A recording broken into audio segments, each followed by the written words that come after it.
안녕하십니까. 사주상담가 이디오입니다. 쉬운 사주, 정확한 분석, 이디오의 실전 사주 분석 시작하도록 하겠습니다. 오늘 실전 사주 분석 주인공은 42세 된 여성입니다. 이분이 상당히 매력적이고 재능이 많은 분이라고 하는데요. 어떤 사연을 갖고 있는지 소개글을 읽어보도록 하겠습니다.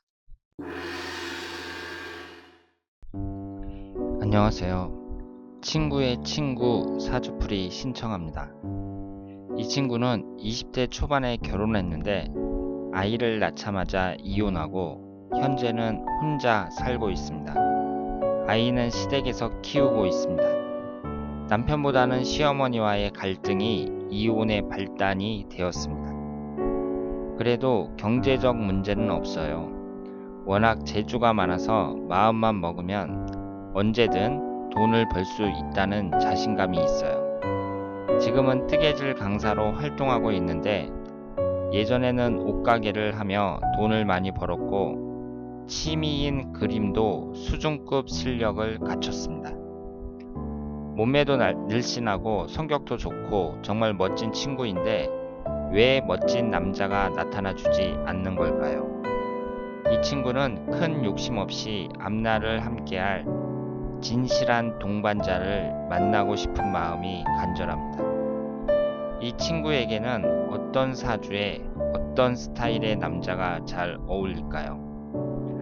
저도 사주를 공부하는 입장에서 분석하면 이 사주는 재성이 4개인데 그럼 약간 신약한 편인가요? 그리고 예술적 기질은 지지에 깔린 진과 2개의 식상의 기운인가요?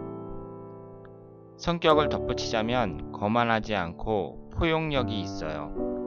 어른스럽고 분위기 맞춰서 놀 줄 알고요. 몸매도 좋고 화려하게 꾸밀 줄 알지만 외모가 예쁜 편은 아닙니다.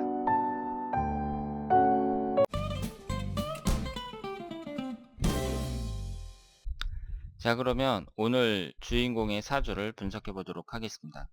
이분이 올해 42살이에요. 그리고 소개글을 읽어보면 여자가 재능도 많고 뜨개질도 하고 그림도 잘 그리고 그리고 몸매도 좋고 얼굴은 약간 못생긴 편이라고 합니다. 그런데 전체적으로 봐서 하여튼 상당히 매력적인 여성이다.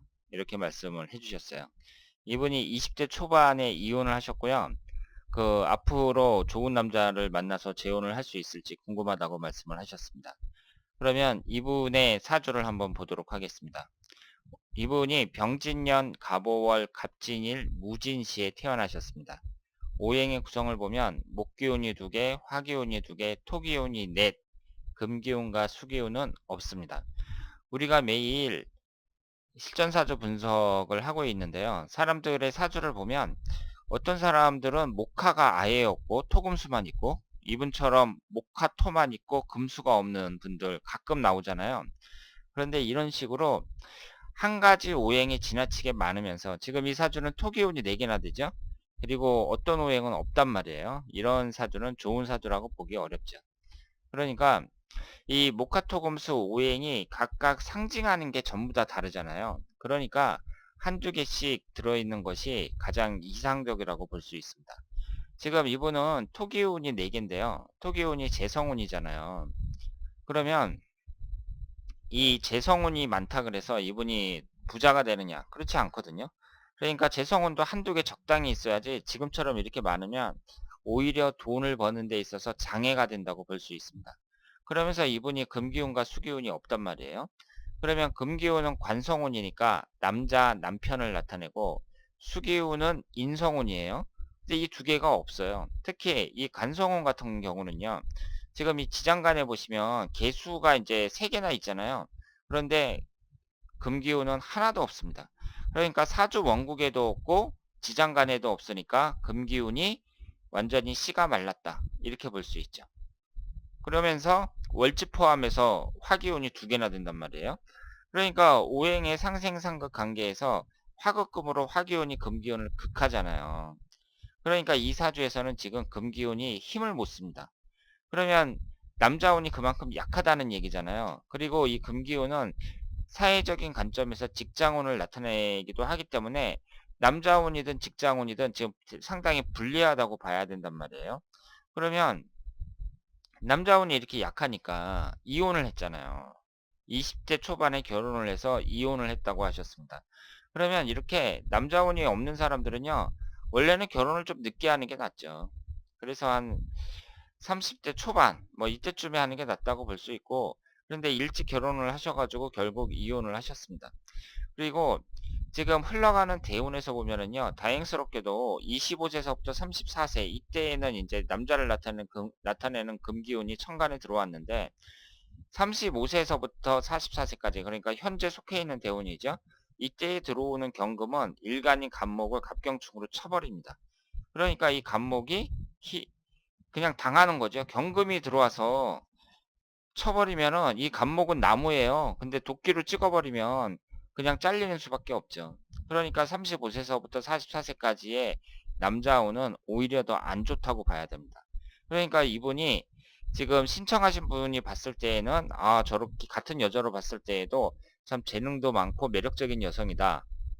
몸매도 좋고 그 장점이 많은 여자다. 이렇게 생각을 하시는데도 남자가 잘 안 생기는 이유가 이분의 사주 자체가 남자운이 너무 약하다.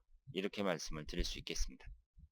그리고 처음에 이혼을 한 것이 남편보다는 시어머니 때문에 이제 이혼을 하셨다고 이렇게 말씀을 하셨잖아요. 그러면 시어머니가 십성에서 뭘 나타내죠? 그러니까 남편을 나타내는 게 관이잖아요. 관이 여기에 금기운이란 말이에요. 그러면 그 관을 낳은 게 시어머니잖아요. 그러니까 토생금으로 토기운이 시어머니에 해당이 되죠. 지금 토기운이 4개나 돼요. 편제라고 적혀 있죠. 편제가 시어머니라고 제가 말씀을 드렸습니다. 왜냐하면은 곳간에 있는 창고 키를 주는 사람이 시어머니잖아요. 그러니까 편제죠. 그런데 지금 여기에 보시면은요. 그 재성운이 1개, 2개, 3개, 4개나 되고 이 토기운이 기신운에 해당이 되거든요. 그러니까 이 토기운이 강력한 기신운이고 이것을 십성으로 표현할 때 시어머니가 된단 말이에요. 그러니까 이 사주는 시어머니하고 사이가 안 좋아지는 시어머니 운이 별로 없는 사주라고 봐야죠. 그래서 이제 이혼을 하셨어요. 그러면은 흘러가는 대운을 한번 보자고요. 지금 35세 경인대운도 갑경충이 되니까 좋은 운이라고 볼 수가 없죠. 그러면 우리가 대운의 흐름을 봤을 때에는요, 어떤 식으로 보냐면, 이 대운이라는 게 10년 단위로 나뉘어져 있는 거잖아요.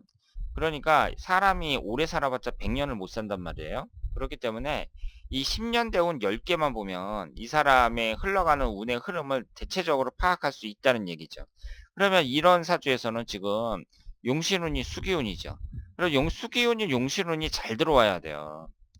그리고 이 사주에서는 천간 지지가 충을 받는 걸 보시면 지지는 진술충으로 깨지고 천간은 갑경충으로 깨지죠. 그러니까 경금하고 술토가 언제 들어오나 그걸 한번 보시고요. 이 35세 경인대운하고 75세 병술대운에 들어와요. 그리고 용신 기신이 들어올 때 이 사주는 그 토기운이 기신이라는 게 뚜렷하잖아요. 4개나 되니까. 그러면 토기운이 강하게 들어온다는 것은 이 김이라든가 무술이라든가 기축이라든가 이런 식으로 위아래로 토기운만 들어올 때, 이럴 때가 강하게 들어온다고 봐야죠. 그러면 45세 기축대운을 우리가 어떻게 봐야겠어요? 좋은 운이라고 보기가 어렵습니다. 좋은 운이라고 보기가 어려워요. 앞으로 흘러가는 대운도.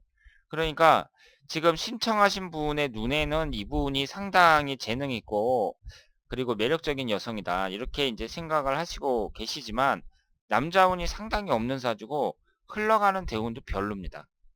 뭐 지나간 시간은 지나갔다고 치고요. 앞으로가 중요하잖아요. 근데 지금 경인대운이고 이제 한 3, 4년 지나면 기축대운 시작이 되는데 기축대운도 기신운으로 강하게 들어와요.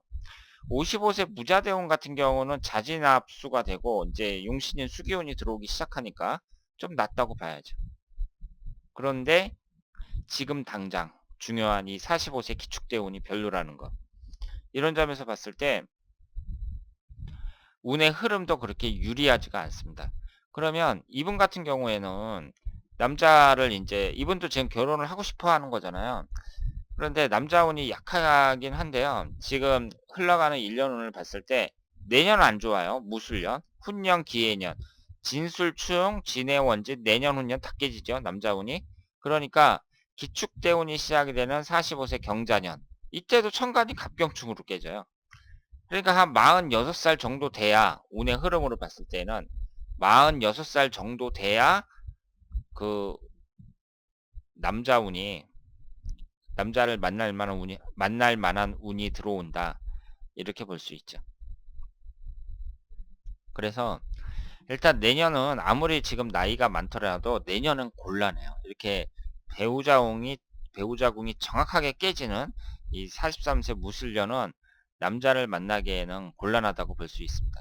44세 기해년도 진의 원진살이에요. 그러니까 여자분이 남자를 만나고 싶더라도 한 40대 중반, 한 46살 정도, 46살, 47살 이때의 남자를 만나는 것이 낫지 않을까 이렇게 생각을 하고요. 그리고 그 뭐 주위에 소개를 받으면 남자를 이렇게 사귈 수도 있겠죠. 남자친구로서 이렇게 만나고 뭐 이러는 건 상관이 없는데 재혼을 한다. 정식으로 재혼을 한다. 이랬을 경우에는 그 앞으로 몇 년간의 운은 너무 안 좋다. 이렇게 말씀을 드릴 수 있겠습니다. 자, 오늘은 42세 된 여성의 사주를 분석해 봤습니다. 제가 이분의 사주를 분석을 하면서 사주 원국이 한쪽으로 토기운으로 너무 지나치게 치우쳐져 있고, 그리고 흘러가는 대운도 앞으로 그렇게 좋지는 않다 이렇게 말씀을 드렸는데요. 그러면 우리가 이제 또 반대로 생각을 해갖고, 사주가 한쪽으로 치우쳐져 있다는 얘기는 특징이 그만큼 강하다는 얘기잖아요. 그러면 그 특징을 잘 파악해서 거기에 맞춰서 살면 되죠. 지금 그 45세 이후로 재성운이 강하게 들어오는데, 이렇게 재성운이 강하게 들어온다는 것은 재물적인 부분에서 좋은 건 아니거든요. 그러면 이분이 지금 간성운도 별로 안 좋단 말이에요. 그런데 취업을 하는 게 낫죠. 어떤 사업 같은 걸 하는 것보다는 안정적으로 돈을 모을 수 있는, 돈을 받을 수 있는 곳에서 이 월급을 받으면서 일하는 것이 낫다. 이렇게 말씀을 드릴 수 있고, 만약에 사업을 하더라도 쬐끄맣게 아주 안정적으로 하는 것이 바람직하다고 볼 수 있습니다. 그래서 이 사주 분석은요, 그 사람 사주에 맞게 우리가 분석을 할 수가 있어요. 그래서 그 사람이 객관적으로 봤을 때 사주가 좋든지 나쁘든지 그걸 떠나서 제대로 사주를 분석받으면 지금 사는 것보다, 사주 분석을 안 받고 사는 것보다 훨씬 더 멋진 삶을 만들어 갈 수 있다. 이렇게 말씀을 드릴 수 있겠습니다. 자, 그러면 오늘 2교의 실전 사주 분석 여기서 마치겠습니다. 대단히 감사합니다.